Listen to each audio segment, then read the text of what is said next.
It's safe to say that in his 15 years of service with the Palm Beach Police Force and 20 years with the NYPD, much of it in the Bronx, Chief Nick Caristo has seen a lot. But for a nerve-jangling period in January, the 140 live surveillance cameras tracking activity in town for the police were loaded, beginning with an Iranian national arrested in Bradley Park. At that time, Iran was naming their spots that they, if they were to target something, Mar-a-Lago was one of them.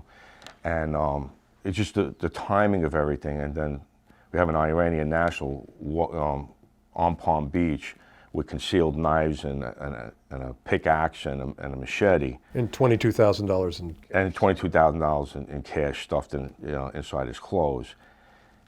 How do you not respond to that? You've got to do. No, take a look. And we did, and we handled it perfect. And you're not going to have any general orders or policy for something like that.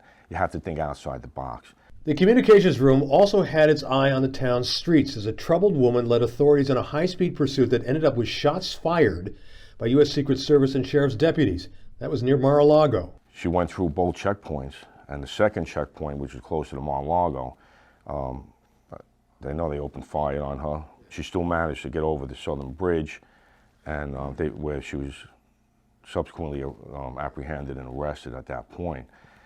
At that point in time, our department took a step back. We weren't involved. We just offered assistance at that time to PBSO and Secret Service. The beach landings, 2 of them, one in broad daylight, one in the early morning hours, were detected quickly. These are events the police train for. The first landing was unusual because it happened in daytime hours. It was light out. That's unusual. They usually use the cover of darkness to come in. I think they caught like 6 in the beginning.